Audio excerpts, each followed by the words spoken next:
Okay, we are officially live. So I apologize to everybody who's on the other event. I am going to post the new link to this event because we were getting some kind of an encoding error on my side, and I don't know why. Oh, so we actually are live. Nice. Okay. Yeah, okay. So is it echoing? No. That was me No. watching our live interview. Okay, so I'm just gonna go over to the new link. So this is the biggest issue with live streams and traveling and being in different Wi-Fi spots all the time, but it works. Well, I'm thinking like I tested the settings last week and it was working fine Huh? because this is a new channel.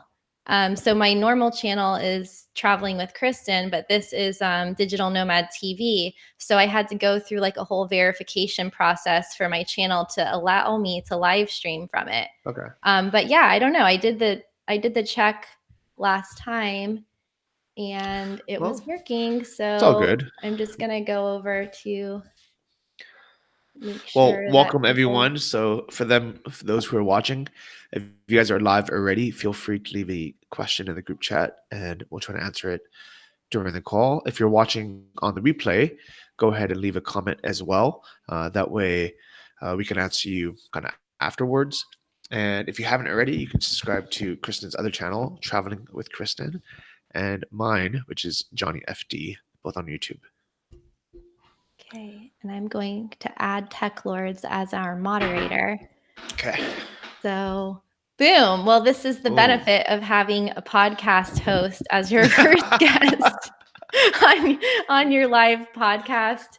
So, I'm sure a lot of people watching already know Johnny, but I'll just go ahead and do a intro since this is the very first live podcast episode of Badass Digital Nomads. So, this podcast is going to be on iTunes, Stitcher, etc., wherever you get your podcast. But if you're on the podcast live now, that means that you know Johnny or you know me from social media or from real life or from a digital nomad conference and event. And you came over from one of our channels or from Traveling with Kristin, my other YouTube channel, where I have a playlist of other recorded podcasts. So if you're listening to this later on and you're in the audio version and you want to join us live on the next episode, we're going to be doing this every Tuesday at 12 p.m. Eastern on Digital Nomad TV. So this is going to be really fun. Today, if you don't know, my guest, Johnny Jen, he's also known as Johnny FD, and he's a multi-passionate entrepreneur who started his digital nomad journey after being a bit jaded with his lifestyle, which was a very successful, good old-fashioned American traditional lifestyle in Southern California. He came across the 4-hour work week way back when and decided to Thailand and see what it was like to just travel the world. And he never looked back. And since then, he's created so many businesses that I don't even know how many he has. He has 2 podcasts, Travel Like a Boss and Invest Like a Boss. He's the founder of Nomad Summit, which is a conference and event every year in different countries like Thailand, or the US and Las Vegas, and this year in Mexico. He's known for his monthly income reports where he shares all of the money that he makes from all of his e-commerce and passive income businesses and how he monetizes his blog. And he's just such a cool human being. And before I officially bring him on, I just want to note that when I was preparing this podcast, I noticed a couple of things. I posted this morning on my Instagram on Traveling with Kristin that oh, did we lose signal? It was a bit choppy, but let me move my router to be closer. Oh, okay. We're back. I noticed, Johnny, I don't know if you saw this yet, but I tagged you on Instagram stories because I was like looking back at photos and videos of when we met, and it was pretty much 1 year ago, almost to the day. It was like April of 2018, and I ran into you at a hostel, and we just started talking. And I want to highlight this because this is such a cliche thing about the digital nomad, remote work, whatever, location independent community.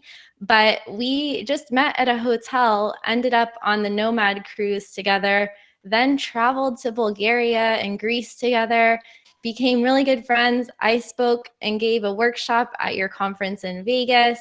And like, we've just been friends ever since. And I do remember, I don't know if you remember this, but when we met and we were on the Nomad cruise and I was getting all excited about like different ideas I had, I asked you to come on my future podcast, which was at the time called Digital Nomad Digest, not Badass Digital Nomads. Do you Okay. remember that? I do not remember that at No. all. But And you're I like, barely remember what it was like. Is it 1 year ago? Yeah, it was only a year yeah, ago that we met in Spain. That's crazy.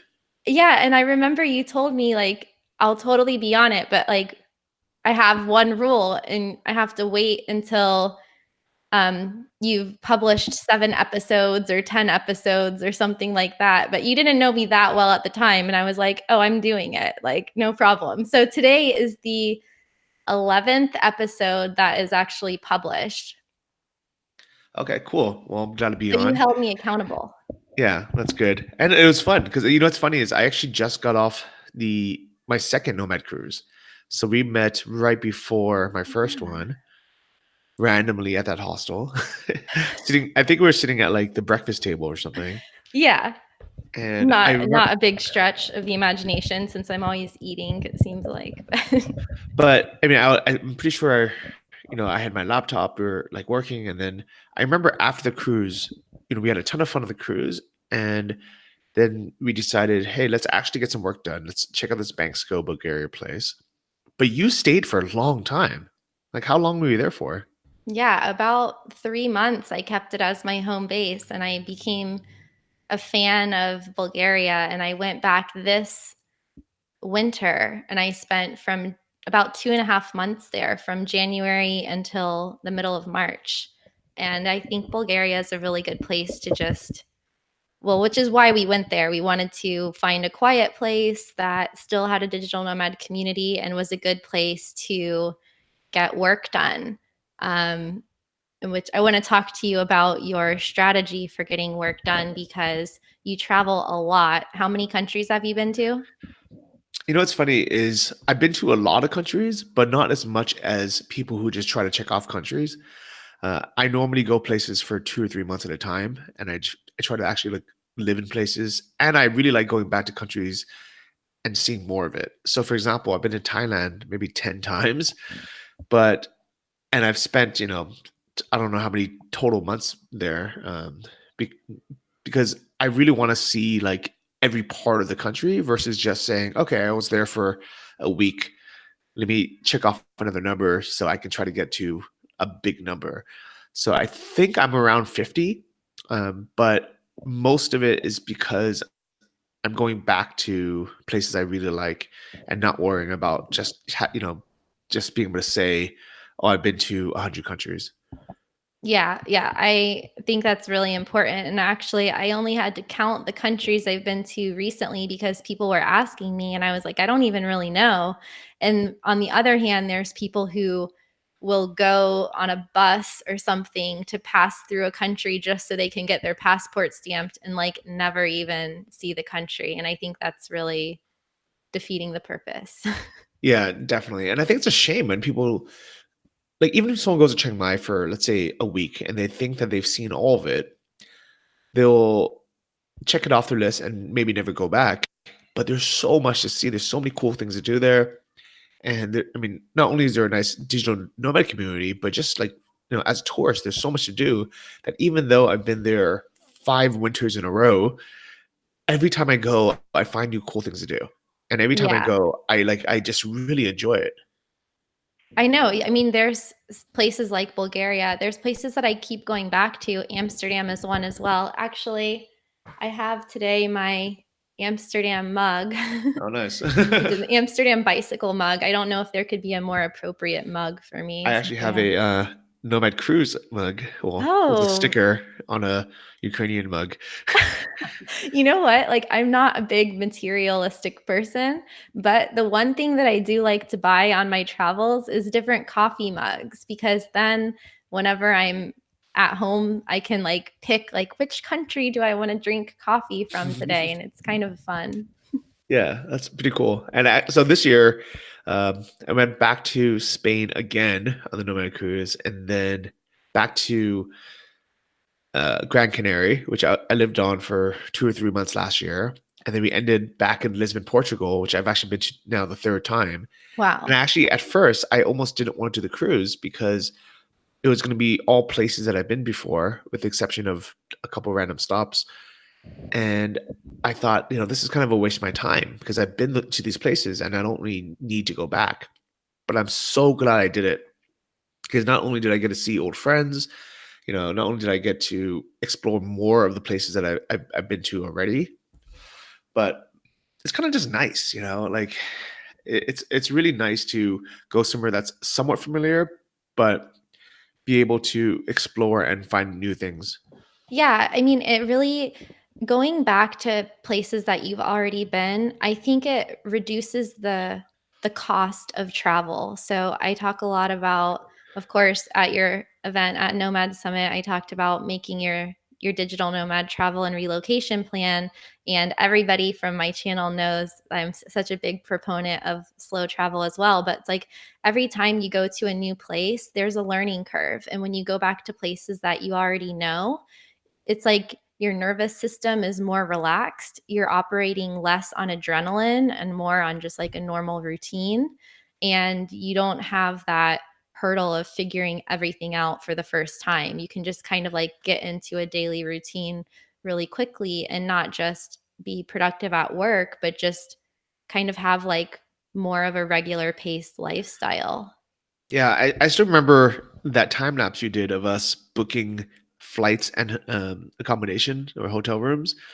Where, like, I know, I think we were looking for Airbnbs, and we both thought it would take us 20 minutes because we're both experts at this. We've been doing it for years. We've probably booked hundreds of flights and stayed at dozens of Airbnbs.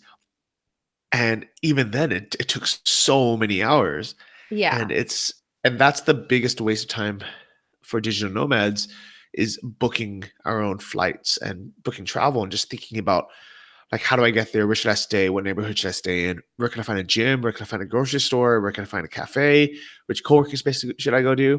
And it's fun and I enjoy doing it. That's like my version of exploring and traveling. But Yeah. I also know it's a huge waste of time. So if I was focused on building my business or making money, I wouldn't travel as often. I would probably go places for 3 to 6 months minimum at a time.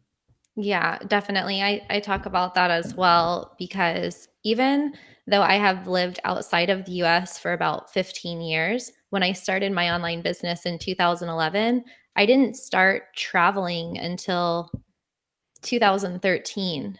So I spent like a year and a half just working on my business before I started bouncing from place. So I know there's like a few places that are good for digital nomads to start out, and Chiang Mai is one of them, of course, because there's such a good community there. But it is, I got a question in my group the other day, and this girl was like, I don't have enough money from my business to travel as much as I want. And I was like, well, you should spend more time on your business so that you don't have to worry about running out of money while you're traveling. And so yeah, what like there's so much that we can talk about, but can you just kind of give everybody like a quick summary of your story, because I want to get your advice, because I think people will find it really valuable on these concepts of trading time for money and how you can shift to a different type of business model. So whether you're like a freelancer or a solopreneur or anything like that, how you can create other forms of income so you're not always in that cycle and in that trap. And then I also want to talk with you about, why people keep going back to Chiang Mai as a digital nomad hub and what is the benefit for that. And then also about your meetup that you started there that's based on your podcast about investing, because there's this basically like there's this stereotype that all digital nomads are broke backpackers and you're just like a good like living proof example of how you can evolve during different phases of embracing this lifestyle, and that you don't have to just live on like $500 a month somewhere. You can basically grow to become a person who has multiple income streams, who is responsible about investing and saving money, and then freeing up your time to work on passion projects like learning Russian and all of the other things you do. So, yeah, tell us a little bit about how, for people who don't know you, like, how did you end up where you are now? Like, how Yeah. did you go from unhappy in LA to like living in Ukraine, working on all of these different things at the same time and still having time to like have fun and enjoy your life? Yeah. So I guess the quick summary would be in 2008, I read The 4 Hour Work Week. I was living in California, had a great job, and I went to Thailand on vacation just as a 3 week, kind of test with the goal of my life not falling apart. And when I was there, I fell in love with scuba diving because it was the first time I did it. And I had decided then and there, like, I'm going to quit my job. I'm going to sell my stuff. I'm going to move to Thailand. I am going to do a course on how to become a dive master, which is basically an underwater guide. And I did that for about 4 years. I really loved it. I really, really enjoyed it. And this is a tip I want to give everyone is if your priority is just to travel and see the world and you're not really worried about making money right now, just do that. Just do that for a few years until you get out of your system, until you enjoy the crap out of it. And then the day that you stop enjoying it or you want to move on, then move on to the next step. So for me, it was in 2013. I, had been diving and I was also doing Muay Thai, which is the Thai kickboxing, my second big passion. I've been doing it for about 5 years and I decided, okay, that's enough. I don't want to do either of them for money anymore. It was nice living off $600 a month or less, but I wanted to be able to afford, a plane ticket home. I wanted to be able to afford to one day leave Thailand or, one day do other stuff. So I started, Googling, how do you make money online? And my first online business that made any money was publishing a book called 12 Weeks in Thailand, The Good Life on the Cheap. And the best thing about that is it showed me it's possible to follow a plan, follow a formula, put in 2 months of work and then have something out there that makes online income and passive income. So after I wrote the book, Amazon would sell it for me. They would collect reviews. They would handle the customer service. They would promote it. And it has become my first stream of passive income ever since 2013. And it still sells today because it's still a good book, still relevant. People kind of want to hear the backstory. And I think a lot of people also want to know what it's like to just quit your job and go through, that hardship of it.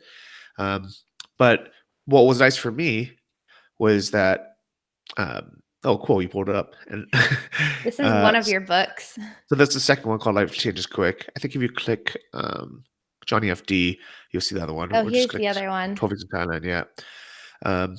So now I have these two books, 12 Weeks in Thailand, and then Life Changes Quick is more about the digital nomad journey and saving up my first 30 grand. And I would say like the biggest thing I actually learned from writing these books was how to market. So how to, take a product, a digital product online, market it, collect reviews, and turn it into passive income. Uh, and kind of the big kind of secret of it is create something good that people actually want, get the ball rolling, automate as much as you can, and then you can take a break. And I Yeah. think a lot of people, the biggest mistake is they want to take the break first before they do the work. Yeah. I just finished, actually, I read Life Changes Quick. I haven't read the other one yet, but I just finished in March the manuscript of my first book. And I was kind of laughing to myself because I'm reading it and editing it a little bit every day. And yesterday I got to the travel section, which is like the fourth part of the book. So it's like you don't even get in my book like to the travel part until the end. And I think people will be surprised by that because they think that, being a digital nomad is very synonymous with traveling, but sometimes it can be putting the cart before the horse. So it's maybe not what people want to hear, but I think it's the truth. Like, I don't know how we could have built what we were building while changing destinations every week, not to mention funding it. Yeah, definitely. I mean, for those 2 months I was writing the book, I was in my apartment, all day writing the book. I Yeah. would take a break to go eat and then come back and write more. I wasn't moving around. I was in Chiang Mai for this entire, 3 months. And what happened was I was able to develop some online skills and then also develop the network where I started meeting other digital nomads. At the time, we didn't even use the term. It was 2013. We would say like, entrepreneurs or fans of business, online business, location independent business owners, all these terms. And from there, I got into starting online stores with e-commerce and drop shipping. I got into creating online courses with Udemy. I started experimenting with, other passive income models or online models, and I basically would spend 2 or 3 months building something, and then taking a break, and then maybe going back to grow it a bit or automate it again for another 2 months, and then taking another break. And it was kind of just basically 2 months on, 1 month off, and it was perfect because I was able to focus full time, 8 hours a week, a day, um, on building the project, knowing that in 2 months I it would be over and I can go scuba dive for a week or just go backpacking for a month and just travel and enjoy myself and then come back and do it again. I think people make a mistake of thinking that they can, just push forever. Because if you don't have a deadline, first, you're probably not gonna actually work that hard. Um, and then second, you're gonna burn yourself out. Yeah. I just want to show people who are here live in the chat. And if you guys are watching live, then go ahead and post your questions in the chat. I just shared the new link with the Facebook group so that they could find it too. But yeah, I want to just highlight that because here is, I'll just show you guys on screen share. Let's see, here we go. So Johnny has this podcast, Travel Like a Boss. He has Nomad Summit, which is an event that happens twice a year with hundreds of people at it. And he gets to also travel and meet all of these cool people and work and have fun. And there's no way. And then here's his blog. So he publishes blogs about his travel, income reports about his businesses, um, just all the different things that he's doing. But you can't do it all at one time. I mean, how many years did it take you to be only one at a if you're a computer, we think of computers as being good multitaskers, but they're really just doing one task at a time really, really, really fast. And I saw a quote by Hemingway the other day that said, it can't be summer year round. You can't always be producing a bunch of stuff. You can't always be creative. You can't stay awake 24 hours a day, and you can't create multiple businesses at the same time while traveling. So yeah, how many years was it from the time that you were studying to get your diving license to today? Yeah, so it's been exactly 10 years now, which is pretty crazy. Wow. And it doesn't feel like that because I really live my life, 2 months at a time. It's like that. Gone. Was it the "I live my life a quarter mile at a time" quote? I But do too. It's kind of weird. yeah, but it's okay. Like it's funny when you said I'm living in Ukraine, because I kind of am, but technically I'm only going to be living here for 2 months. And then, I'll be living somewhere else, Mexico or something for 2 months. Yeah. But it if I don't think of my life in these 2 month chunks, then I end up either, buying too much stuff, over, like, settling down somewhere and thinking like, okay, this is it. And I'm living here now. But what I really like about, first off, moving every, couple months now, is I can have a goal or priority. So for example, when I went to Banksco, my goal was to work on my business. I was like, okay, I'm gonna go there for 2 months, and this is gonna be growth mode. I'm gonna be building, this website. I'm gonna be scaling this thing up, and that's my priority right now, because I'm kind of in the off season, financially, where I'm just taking a break and living off of passive income. And I told myself, okay, for the next 2 or 3 months, I'm going to be in Ukraine studying a new language. So I'm going to learn a new language. I'm going to learn Russian. That is my priority. Yeah. And then for the next, 2 or 3 months after that, I'm like, okay, now back to business. I have to put together this conference, the next Nomad Summit for Mexico, for the next, for the next 2 months after that.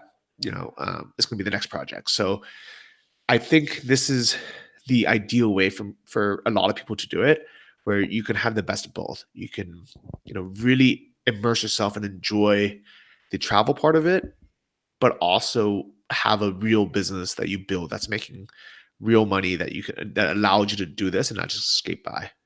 Right. Because even if you have the ability to travel and you run your online business, if it's a business that takes a lot of time, you could end up working more hours than you do in a 9 to 5, for example. And I've experienced that at different phases of my own digital nomad journey. But this reminds me of a something I read in your book, in the second one, in Life Changes Quick. You talk about the tendency for us to all, like as human beings, we all want to strive towards a goal. Like there's all things that we wish we had or would be nice to have or we want to do, whether it's getting in shape or making a certain amount of money or even becoming a digital nomad or starting your own business or getting out of like a certain situation.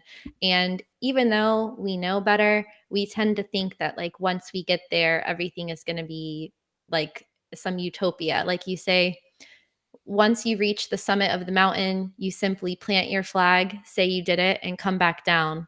But those people are wrong. So, can you speak to that after 10 years of being a digital nomad? Were there points in time to where you thought if you made a certain amount of money, or if you got your passive income to a certain level, or if you did like a certain thing, that you would feel like finished or better or different? And then how has that kind of changed as you've gotten older and this lifestyle has matured?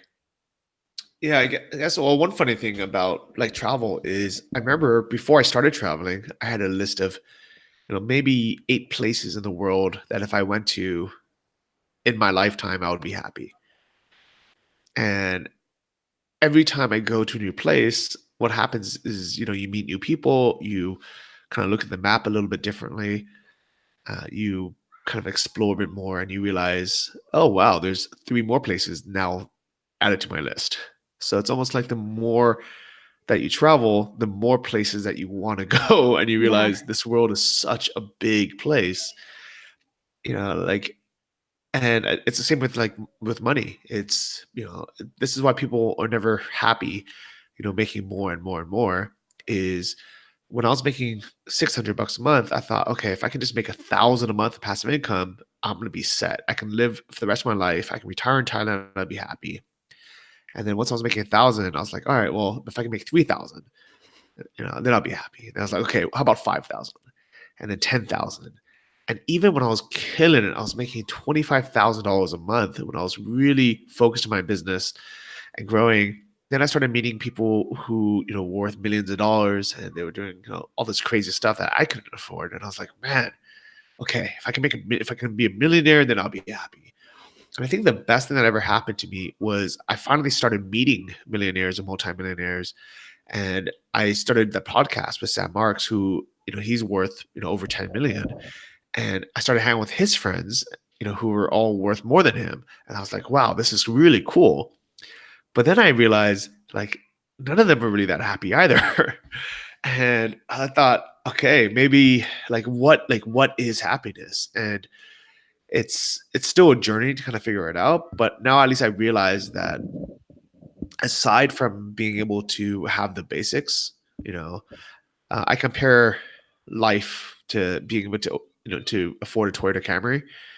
Is if you are so broke that your car is always breaking down, you don't have reliable transportation, maybe you have to take the bus, then life is hard. Yeah. But once you can afford a Toyota Camry, you're pretty comfortable. It's reliable, it's comfortable, it's not going to break down on you. You're pretty set. Anything above that, if you could start affording better cars or more luxurious cars, maybe a BMW or Mercedes or a Rolls Royce, your life doesn't really get that much better. Like, it's the difference between suffering and worrying about how do I get to work, or how do I get how do I get around um, reliably, and just and just be able to have something like a Toyota Camry versus doing it in a luxury style. It doesn't actually make us that much happier. If anything, it just adds a lot more stress in our lives. Yeah. Yeah. Once your basic needs are met, and that is basically a law of the universe, or like a law of physics as far as I'm concerned. And I think it's pretty accepted these days, but we can forget to keep applying it to our lives. It's like we need to be reminded of the things that really matter throughout life.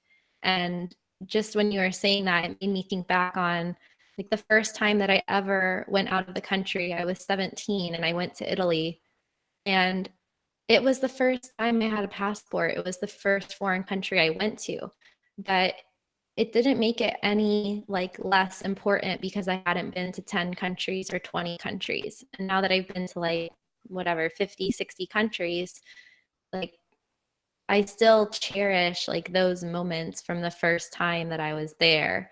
And it can be like that, anytime that you go to a new place, but you also have to keep in perspective that there's not going to be one day where you're like, okay, I think that's good. I'm just going to ship it and like life is done because I made $1 million and I've been to every single country on the planet. Like, it's never going to feel that way. So we do have to remember that it is like so cliche, but it's like the journey is the destination, and you can get wrapped up in whether it's like having a cool car and you're living in LA, or whether it's having a bunch of stamps in your passport and you're living in Chiang Mai. Like, you got to let go of that that concept. Yeah, and I think I'm very fortunate that I've been able to achieve all those things. I was living in LA with a fancy car, living in a cool place, and I realized, okay, that's not making me happy. And then I got to, live in these luxury kind of dive resorts around the world as a scuba diver, and I realized, okay, that's not making me happy. And then I got to compete in Muay Thai, like kickboxing, and have hundreds of people cheer for me if I won, and then just have that kind of that adrenaline. Validation. Yeah, the validation. And I realized, okay, that was cool, but it didn't really make me happy. And then making a lot of money was also cool, but then didn't really make me happy. And I realized, so it's not about chasing happiness. It's just being happy with what we have, but not necessarily just settling. So I think it's bad to give people advice saying like, all right, we'll just sit on the couch, eat Doritos, order KFC delivery, and be happy, because that's not necessarily the best life either. It's probably not a good life, because you're not making the most of it. But at the same time, the balance is the Toyota Camry, so don't have the broken down, dirty car, but also you know, don't feel like you need to have a Mercedes. I think the best thing to do is actually to be able to afford to have a Mercedes and then just buy a Camry anyways, invest the rest, and use that money to live off passively. And then before you die, donate all of it to a good cause or to family. That's Yeah, the key to happiness. actually, I heard Ryan Holiday, who's a great author, if you guys want to check out any of his books, he can totally afford probably like a Maserati or something. Who knows? I mean, he has multiple New York Times bestsellers. He has passive income businesses. Like he's just involved in a lot of different businesses and revenue streams, I'm sure. But he has just like a regular car. He might even have a Toyota Camry. It's something like that. And he was saying, I think it was either, yeah, I think it was him. He was like, why do I need to buy, like, obviously he can afford a really nice car, but he doesn't have to. And so I think that is I've learned a lot of that from you because you have passive income streams. You publish your income reports, and then you also like live below your means, and you're still you have a podcast on helping people invest, but you're not like the most important thing is your portfolio and whatever. Yeah. So Yeah, what I like about having the podcast is if somebody wants to learn how to invest and they want that side of it, they can, look for it. It's called Invest Like a Boss. But if that's not what, their priority, I don't need to talk about it. I think the best thing about investing, especially the way that I do it kind of passively, is you said it and you kind of forget it. mhm. I personally just nerd out on it because I enjoy learning about it. I enjoy like the calculations of like early retirement or what it would be like if we you know um, if I continued this over the next 20 or 30 years. But it's more of a kind of a hobby. I think for most people, the kind of steps is first cut your expenses as much as possible.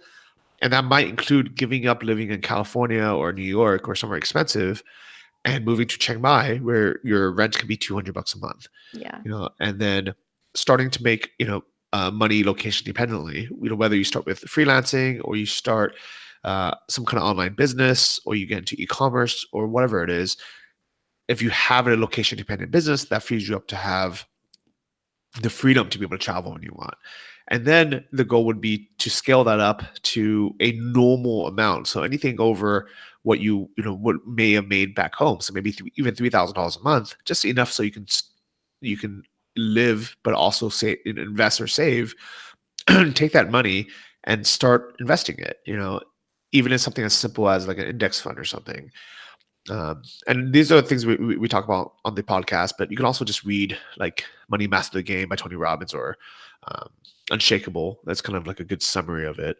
But just something basic, even if you just use like a robo advisor like Wealth Fund or Betterment, as long as you are putting money aside, that's kind of it. Like you don't really have to do that much more, um, lower your expenses, make a little bit more money, and then save at least 30% of it if you can. And what's really cool is as nomads, that's not that difficult to do because if you're living in New York and you're making a set salary and then the government's taking, 40 to 50% in taxes, and then you have all these bills and like unforeseen things that come up, it's really hard to save even, you know, 5% or 10%. But as digital nomads, it's a piece of cake, like Yeah. just make a little bit more money by, growing your business or adding another stream of income, or just cut your expenses by moving somewhere cheaper. Yeah. And so for anybody who is a digital nomad and has been more focused on like just making enough money to not work or just making enough money to like live in a really cheap country, I would say, set your sights a little bit higher because these aren't mutually exclusive concepts. Like you don't have to forget about saving for retirement or for your future and not invest just because you're traveling, at the same time. Just because you leave that environment where people are like focused on that and their 401k and their mortgage and whatever, like you can still incorporate these concepts into your life without completely severing yourself from your past identity, so to speak. And Yeah. then you can like Johnny, and instead of spending $1,000 a month on like bottle service in New York City, you can give your parents $1,000 a month just because, and you can go to Ukraine and buy bottles for $20. Yeah. It's actually pretty funny because that's literally what I'm doing. I know. I know about your And you know life, what? and Here's even the though thing like is, we don't see each other that much, like with social media, I'm watching you. the funny thing is, I get so much joy out of a good deal that when I go to a nice like nightclub or beach club here, and I see that a bottle of champagne is $12 at like a nightclub, and I'll order it and be like, "This is the tastiest," like this is just the best experience ever. Versus if I bought a bottle of champagne in the U.S. for $1,000 in Vegas or $600 or whatever it was, I would like not even enjoy it because I'll be so stressed about it. Like, I would think this is such a waste of money. This is stupid. I can't believe we had to buy this just to get in the club. I wouldn't enjoy it, you know? Yeah, it's just a hard pill to swallow that you're spending so much on that. Yeah. So Right. I don't know. Actually, and another kind of tip for everyone is you don't have to do it forever. Like if you build a business that you can sell, like an e-commerce business or an Amazon business or a brand or whatever it is, something that's sellable, you can just work very hard for 2 years, sell the business, live cheaply and just stash away all the profits for those 2 years. And you can have 100 grand or 200 grand to Yeah. invest. And then you never have to do it again. You can basically just let that 200 grand make you 10% interest or 7% interest for the rest of your life. That's an extra, you know, what, 20 grand a year potentially for the rest of your life just by working hard for 2 years now and not spending all of it. It's such a life hack that people don't do. Yeah, definitely. And I follow people, a lot of nomads on Twitter, and I've seen some people posting about like once they actually did it, they're like, wow, worked my ass off for 7 months and now have this automated business or like a business that has good cash flow that is, that they'll be able to sell. And it's just such a good feeling of accomplishment, and it flies in the face of the traditional advice that we get, which is, try to do a lot of things and buy a lot of things and work really hard to save for later. It's like, or just simplify life, still work hard, still buy the things that you need, but cut back temporarily and then be financially independent at a much younger age and be able to work on projects voluntarily. Yeah, 100%. And it happens way more often than than we think too. Like on my Johnny FD Facebook page, I love screenshotting messages that people send me saying like, "Hey, you know, I want to like thank you for introducing me to dropshipping. 3 years ago, I sold my business on Empire Flippers. Now I got X amount. What should like?" And a lot of times they'll say like, "Oh, it's perfect that you have this investment podcast now because now I got to figure out what to do with it." But I think for a lot of people, it didn't even really kick in yet. Where like if you invest 100 grand or 200 grand and you just don't touch it for the rest of your life, like you still have that 200 grand, but every year it's making you money. It's like hiring an employee to make you money, which is With no it's management. yeah, like it's like imagine if you can buy a slave for $200,000 that you don't have to feed, you don't have to worry about, and it just works for you. It just makes you a 20 grand a year, salary, and it's all yours. And he never dies. It just basically goes forever for the rest of like your life. Actually, and you can pass it down to your kids, and they can pass it down to their kids. It's insane. And is this part of the reason why you started the Nomad Summit a few years ago? Because I did read about how you started your blog just to like share information, and then it turned into basically a book and a business. And I think, if I'm not mistaken, that's how Nomad Summit started. It was just like people were asking you about stuff, and you were doing meetups and talking about it. And it was like, let's just get a lot of people with experience together and present the information in a more organized way. Yeah, like I was super fortunate where I would meet people who were crushing it, doing really well, but they a lot of times like they don't have time to talk to everyone. They don't want to go to like newbie meetups all the time, have the same conversation. But if I can give them a platform where they can, professionally share their information in front of 200 people or 400 people, and then have it recorded so thousands of people can watch it at home, Like they're happy to do it, and then it's only a few hours of their life. And actually, even in Chiang Mai, we have a secret club called Six Figure Sushi that it basically is a monthly dinner. And unfortunately, it only happens when I'm there because no one else is organizing. I mean, and literally anybody can organize it. It's not like my trademark or anything. Like, sure, anybody who's making six figures a year, $100,000 a year, do this in your own city. All right, call it Yeah. Six Figure Sushi. Just invite everyone you know who's also making $100,000 a year or more, and then tell them to each invite someone who they know who's also doing well, and then just have sushi together once a month. And every month it'll be different people, and everybody will know that everyone else is doing well. So then they're kind of more likely to share what's working and different secrets, and like everybody wins. And It's like combining entrepreneur dinner with a mastermind. There was some guy who started this like monthly entrepreneurs dinner, and then it became exclusive. Like you had to apply and get an invite and stuff. But yeah, really anyone can do it, and it's just like a skill share. And then if yeah, you want to, I think like the reason that I started this podcast specifically is because there is no like one way to get from point A to point B when it comes to a remote lifestyle or a location independent lifestyle. Like there are as many different ways to get here as there are human beings in the world. And it's like the more people are sharing their stories of how they did it, the more people are like sharing their tips on how they're running their businesses, like the more a light bulb is going to go off in people's heads like, wait, that resonates with me.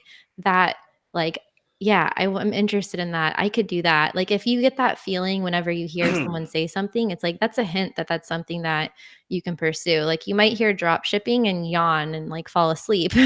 Or you might hear it and your ears perk up and you're like, what's that? And you can look into it more. And so that's kind of like what I like to do here, because I hear so many inspiring stories and so much useful information when I talk to my friends on a private level. I'm like, I used to say I should have a GoPro strapped to my head to just like record what people are saying and, share it. And so that's what we're doing here, I guess. But yeah, no, exactly. I mean, I think that we're so lucky that like we personally know very successful entrepreneurs or digital nomads.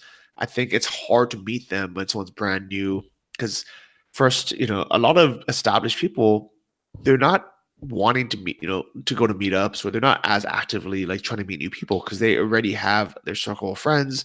They're busy running their business, or they're just hanging out in different places. So unless you kind of have an in, it's kind of hard to meet them, and it's a shame, But that's why I have the Nomad Summit. That's why I have the Travel Like a Boss podcast, so I can get people to open up, for an hour while it's recorded or on stage, and that way everyone could benefit, even if they're just starting out. I think the problem now with a lot of the kind of free, forums, like anybody could comment on like a YouTube video or on a Facebook page or in a forum somewhere and give advice. And the problem is a lot of times you don't really know if that person knows what they're talking about, if yeah. they're successful or not. And I think this is why it's so important also to have, like the backstory and kind of the success stories of people. Like I know for sure anyone who I've had on the podcast or anyone who speaks at the summit knows what they're talking about Mhm. because they've been successful in their own right. And I think there's too much information now. Like when I started, the problem was there just was no information. It was so hard to figure anything out. And I think now people have the trouble of kind of sorting through too much stuff. Yeah, and I want to just say that I've been to the Nomad Summit last year, and we'll post a link for people who want to get more information on that. And I was a speaker there, and I sat through. We did this practice for the speaker, so I heard everybody's talk, and out of that came so many friendships, so much personal knowledge that helped my business. And then I went and watched them all at the summit. So I've seen all of those talks twice.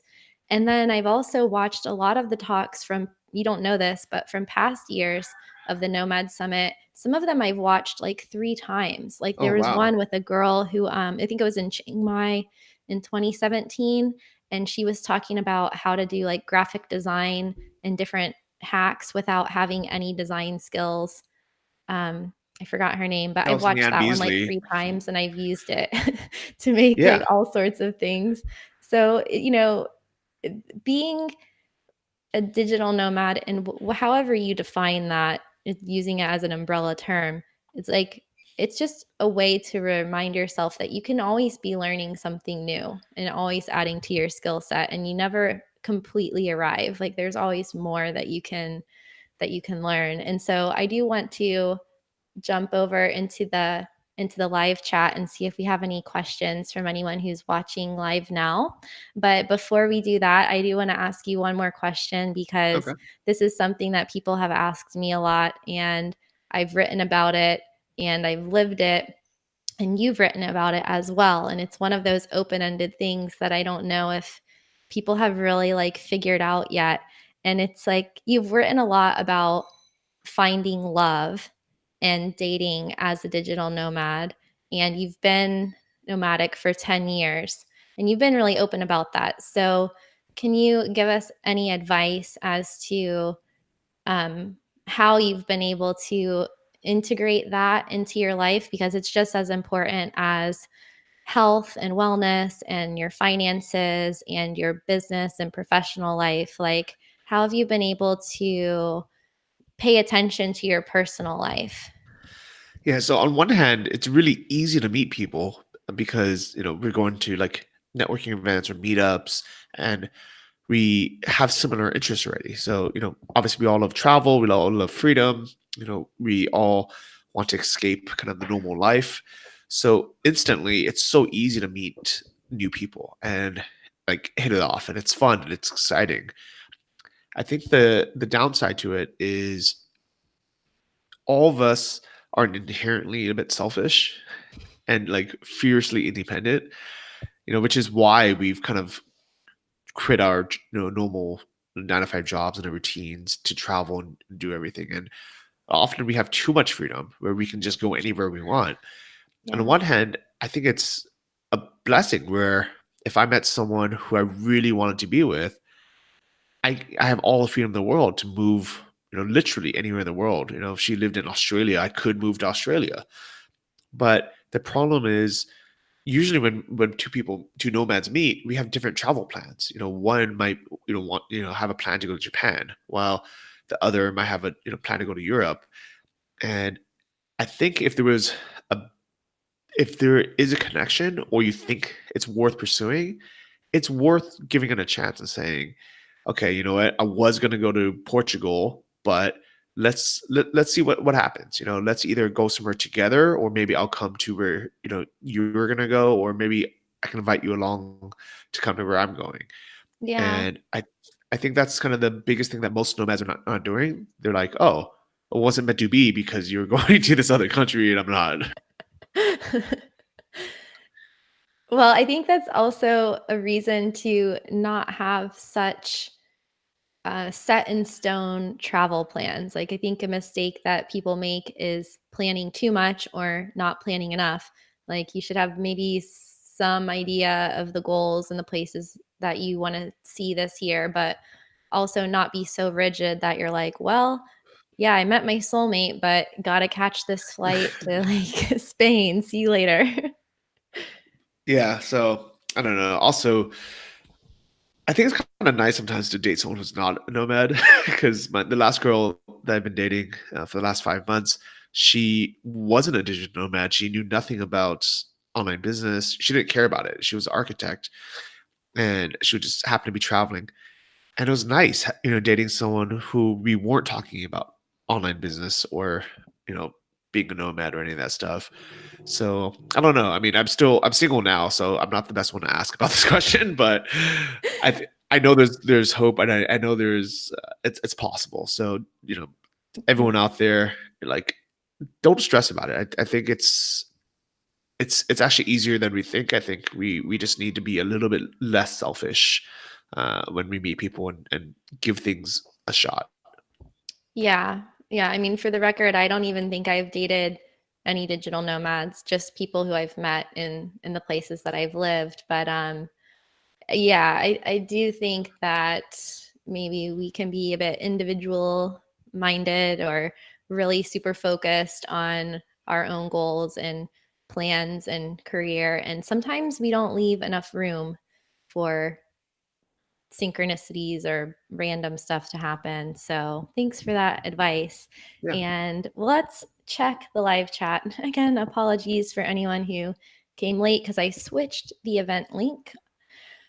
We have Larry here. Howdy, Larry. Tech Lords is here. Oh, yeah.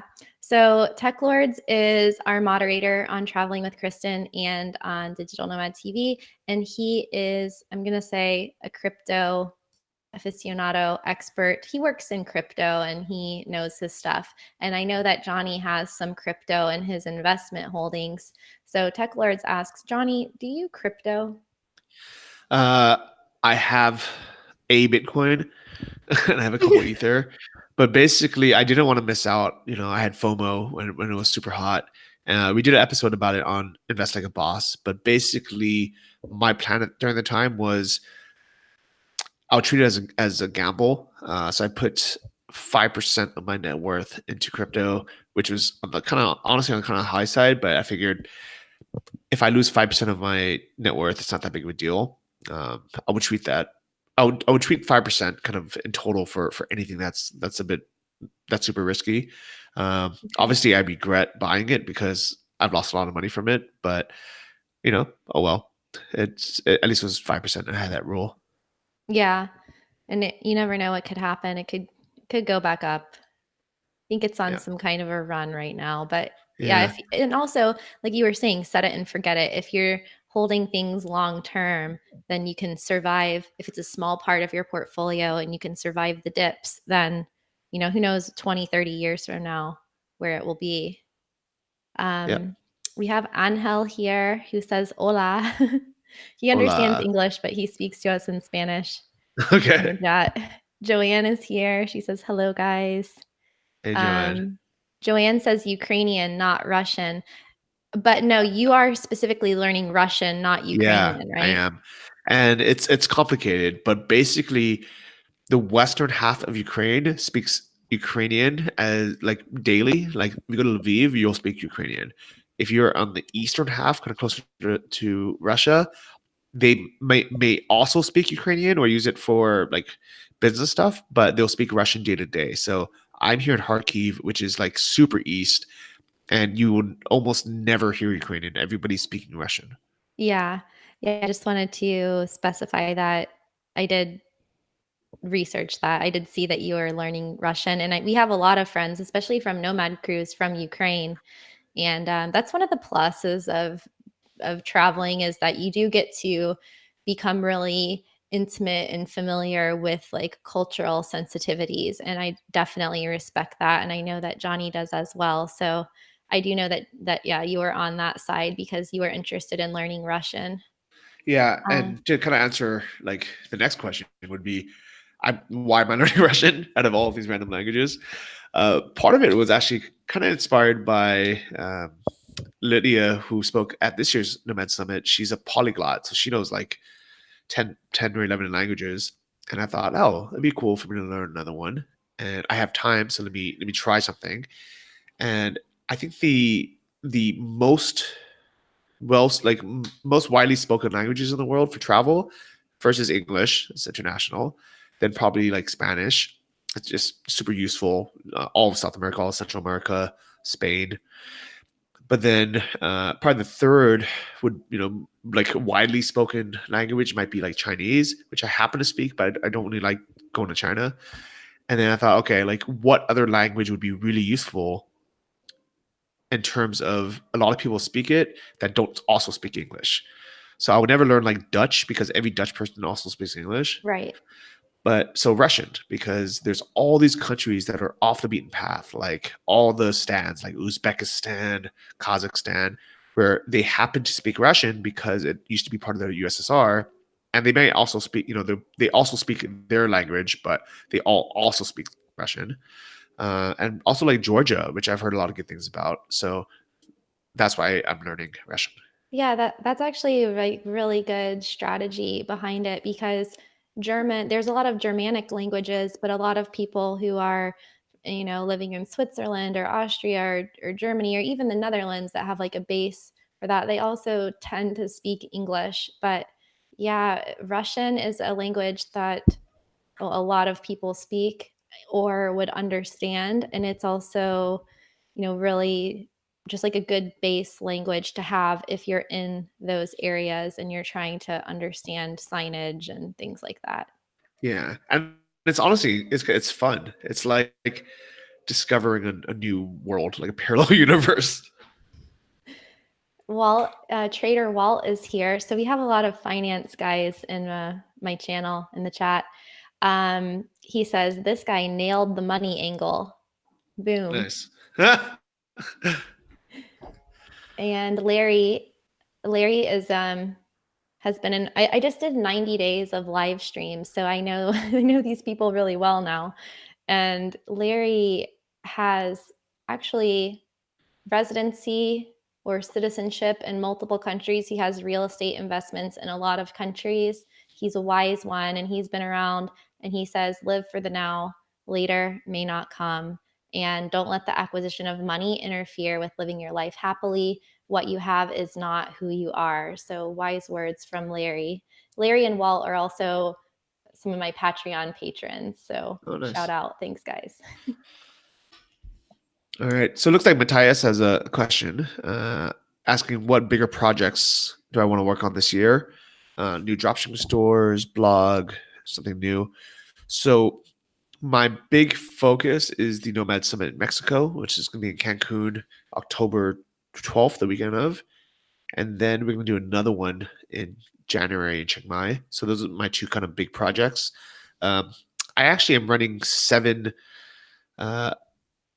dropshipping stores with partners. But basically, what I did was I spent 2 months with them in person to help them set it up, and now it's just like they're basically running it. They are running it day to day. So Nomad Summit is the project that I'm working on. To be honest, I should be working on it more, but I've been so busy traveling with the Nomad cruise, and also now settling into Ukraine that I haven't pushed it as much as I should. But if you guys want to come in person, nomadsummit.com. And I actually might go this year. Yeah, that'd be good. Good to see you. Yeah. And why did you choose Cancun for this one? So Vegas was a ton of fun, but it's really not like a nomad destination, and it's also kind of a pain in the butt and super expensive to organize anything there. So I was like, well, I really wanted to do Playa del Carmen because that's a big hotspot in Mexico for nomads. But Cancun is where the airport is. That's where the conference center is, and it's only like a few hour drive. So we're gonna meet there, do the conference, and then the Wednesday after, we're all gonna head down to Playa del Carmen to go scuba diving, enjoy the beach life, and then co-work from there. I'm probably gonna spend at least a month there afterwards.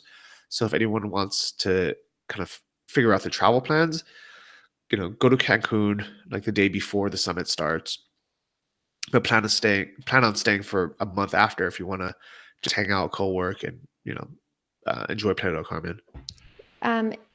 Yeah, actually, are you going to do any diving in Playa del Carmen? Yeah, definitely. I love it there. So I have been going to Playa del Carmen since I think 2013, since the beginning of 2013. So 5 years now. I think I've been like 5 times. And I like it. Well, I used to go because I own Poker Refugees, which is a relocation company for poker players. And Playa del Carmen has been a really big hotspot for online poker players since Black Friday. So basically, since the US kind of banned online poker. So there's at any given time, there could be like 100 online poker players there. And Nice.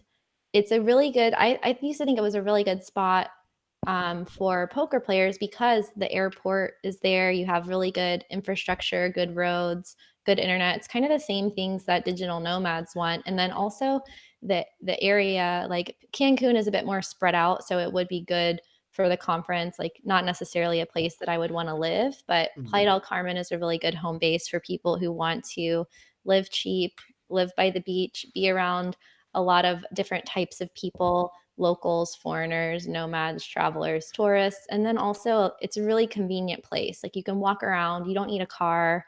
You can get delivery of anything. There's so many services. Nice. Things are open super late. Like you can get food at 2 a.m.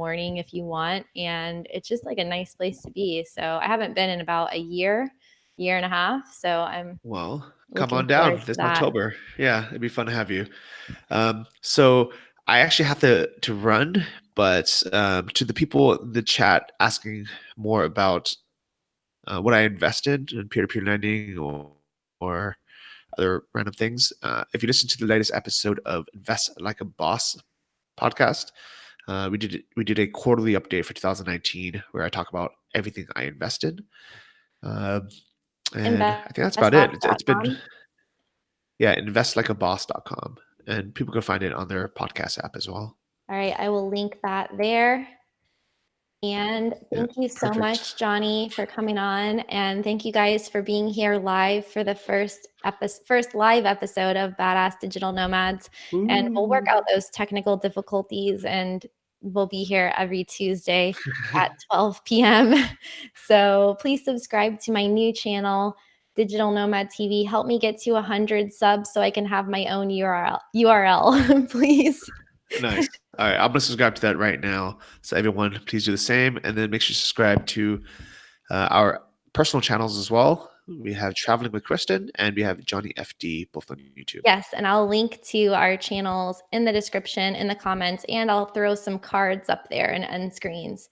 It's hard because Johnny has so many channels and so many things, but we'll put everything in the description. So if you're interested in travel or becoming a nomad or drop shipping or passive income or investing, whatever it is that floats your boat, we'll have a link to it in the show notes and the YouTube description. So thank you guys, and see you all next time on Badass Digital Nomads. All right. Ciao. Baka. Bye.